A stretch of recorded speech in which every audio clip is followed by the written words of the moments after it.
Le président Paul Biya est-il toujours vivant ou il est-il décédé? Nous allons en parler dans cette vidéo, les amis. Comme vous le constatez, ça fait au moins 45 jours que le président Paul Biya n'a pas été aperçu en public. Donc son absence cause beaucoup d'inquiétudes au sein de la communauté africaine, en particulier la communauté camerounaise. Et vous tous, nous savons que la semaine dernière, il y a eu un sommet de l'OIF organisé par la France où tous les présidents africains devaient y participer. Mais malheureusement, le président Paul Biya n'y était pas. Il était représenté par l'un de ses ministres. Et son absence a causé beaucoup de doutes au sein de la communauté camerounaise. Ou même d'autres disaient que le président est gravement malade, qu'il est actuellement en Suisse pour les traitements. D'autres sources disaient que le président est décédé. Donc ça envoie beaucoup de panique au sein de la communauté camerounaise. Toute chose qui est normale pour une population qui doit s'inquiéter de la vie ou bien de la santé du président, quelque chose que je trouve normal. Mais par grande surprise, on voit l'État camerounais, le gouvernement camerounais fait une communiqué en disant l'interdiction de toute radio privée de parler sur la vie ou bien sur la santé du président Paul Biya. Quelque chose qui envoie encore plus d'inquiétude au sein de la communauté africaine, en particulier la communauté camerounaise.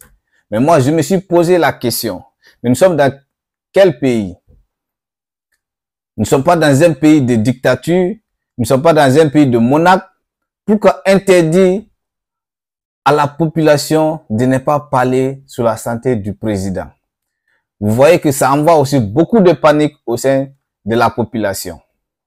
Moi, je pense que cette sortie ne devrait pas y arriver par l'État camerounais. Parce que ça envoie encore plus de doutes au niveau de la population camerounaise. Mes amis, pour connaître la vérité sur la santé du président Paul Biya, je vous laisse suivre cette vidéo. Bonjour mesdames et messieurs, vous avez été très nombreux, que ce soit en Côte d'Ivoire et ailleurs, pour ceux qui savent que je suis d'origine camerounaise, à m'interpeller sur la situation de santé du président camerounais. Je suis journaliste d'investigation, comme vous le savez, et en mon rang, on ne se prononce pas rapidement. J'ai donc pris le temps nécessaire pour rassembler les informations. J'ai interrogé différentes sources, et notamment des sources très sûres en Suisse, où le président Paul Biya se trouve en ce moment. Ce qui est certain, ce que je peux affirmer de façon catégorique, c'est qu'au moment où je vous parle, nous sommes aujourd'hui samedi 12 octobre, et dans la matinée, Paul Biya est encore en vie. Il a été admis dans un très grand hôpital, une grande clinique dans la banlieue de la capitale suisse où il se trouve. Je ne vais pas donner le nom de l'hôpital pour des raisons évidentes. On ne voudrait pas que, à travers mon intervention, des gens puissent perturber la quiétude d'un vieil homme qui est peut-être aujourd'hui en train de lutter entre la vie et la mort. De mes sources, je puis également affirmer que le président camerounais a été admis dans cette clinique à la suite d'un stress respiratoire. C'est tout ce que je peux dire pour le moment. L'état de santé de Paul Biya et l'avenir immédiat, les conséquences de ce qu'il pourrait arriver des dramatiques pour le Cameroun inquiètent les Camerounais, et je dois dire qu'ils ont parfaitement raison, car la question de la succession au Cameroun n'est pas réglée. Quel est le tableau aujourd'hui au Cameroun? On a d'un côté une sorte de guerre fratricide qui s'organise déjà au sommet de l'État, une guerre de succession fratricide. On a d'une part la première dame qui a avec elle le secrétaire général de la présidence de la République, M. Ferdinand Ngongo, qui est totalement dévoué à la cause de la première dame. Et de l'autre côté, toujours à la présidence de la République, on a le directeur du cabinet civil, M. Samuel Mvondo Ayolo, tout-puissant directeur de cabinet civil. C'est ce qu'on appelle dans d'autres pays tout simplement directeur de cabinet du président de la République. Au Cameroun, ça s'appelle directeur du cabinet civil parce qu'à côté, il y a un cabinet militaire. Et le directeur du cabinet civil, il est aujourd'hui totalement dévoué au fils Franck Biya, qui est pressenti pour succéder à son père contre l'avis, on l'a compris déjà, de la première dame qui, elle, pousse plutôt un autre agenda, même si elle ne voudrait pas, elle ne rêve pas, elle, d'être présidente de la République en cas de décès de son époux. Mais ces deux clans se neutralisent. Et ces deux clans se préparent à une guerre, mais pas une guerre au sens figuré du terme. Il s'agirait de véritables combats, puisque chacun des deux clans aujourd'hui qui aspire à succéder à Paul Biya contrôle une unité d'élite.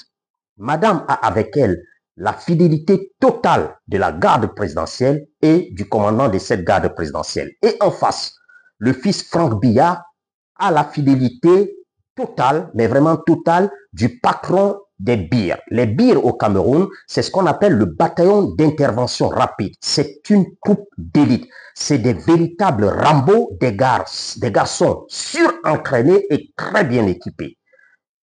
La garde présidentielle a été formée par des Israéliens. Les BIR ont été formés à la fois tantôt par des Français, mais aussi également par des consultants américains. C'est des garçons hyper entraînés, bien équipés, formés à la fois pour une guerre classique, mais aussi pour des interventions, des combats de type guérilla. Voilà donc le schéma aujourd'hui au Cameroun et très franchement, ça ne suscite pas à l'optimisme quant à l'avenir immédiat de ce pays s'il arrivait quelque chose au président de la République. Et comme on le sait tous, Paul Biya n'est pas éternel. Voilà, mesdames et messieurs, les informations précises, recoupées, que je voulais donner sur cette situation, alors que le monde entier attend de savoir ce qu'il est advenu du président camerounais qu'on n'a plus vu en public depuis plus de 2 semaines maintenant et qui a même d'ailleurs été annoncé pour mort par une chaîne de télévision internationale, disons-le clairement plutôt périphérique.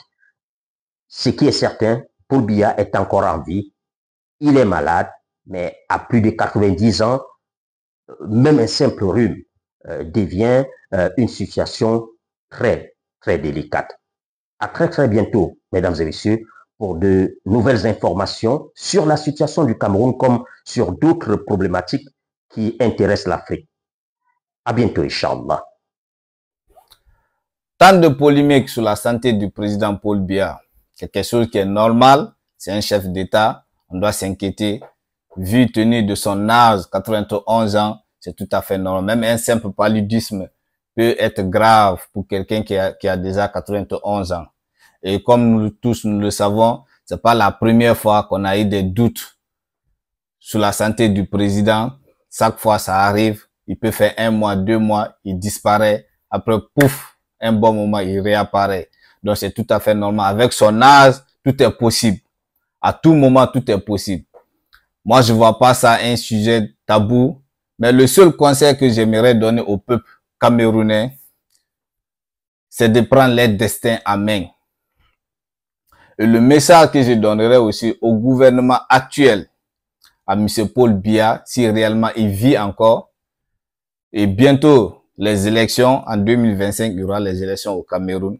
J'aimerais dire au président Paul Biya, Monsieur le Président, vous avez fait déjà plus de, je sais pas, 40, j'étais même pas né où j'étais président déjà au Cameroun. Le seul conseil que je pourrais vous donner, c'est de laisser le pouvoir, faire passer le pouvoir à la nouvelle génération et aller faire votre retraite paisiblement, vivre votre retraite paisiblement et aller avec honneur. Je pense que c'est la meilleure solution pour vous de se reposer franchement sans problème. N'attends pas les gens-dits, les à côté. On sait souvent le pouvoir en Afrique. Généralement, c'est pas le président qui décide.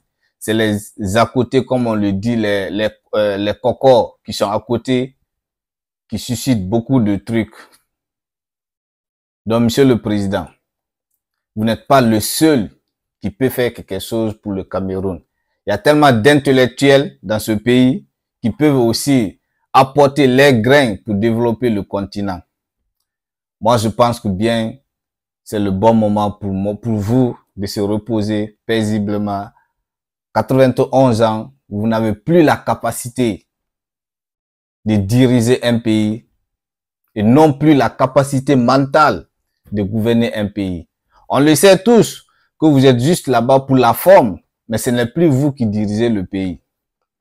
Franchement, il faut être sage, Monsieur le Président. Bientôt les élections. Ne vous présentez pas. Laissez le pays démissionner, voire désigner quelqu'un pour votre parti. Au moins, lui peut venir vous présenter. Si votre parti gagne, il peut continuer la continuité de votre parti. Mais ne faites pas. Allez-y doucement, allez-y paisiblement, faites votre retraite en paix. Je pense que c'est la meilleure solution pour vous, Monsieur le Président. Il ne faut pas attendre que l'armée se lève. Il ne faut pas attendre que l'armée prenne ses responsabilités. Ça va vraiment vous fatiguer, Monsieur le Président. C'était mon message que j'avais à vous donner. Peuple camerounais, prenez votre destin en main. Cette fois-ci, ne vous laissez pas faire. Trop, c'est trop. L'Afrique, on veut le développement en Afrique. On veut l'émancipation de l'Afrique. Nous sommes en 2024. Nous ne sommes pas dans les années 70. Actuellement, nous voulons une nouvelle jeunesse au sein de nos États. Nous voulons les jeunes dynamiques. Nous voulons les jeunes qui se battent pour le développement de l'Afrique. Franchement, pour moi, il est temps de laisser la politique aux politiciens, de vivre la réalité.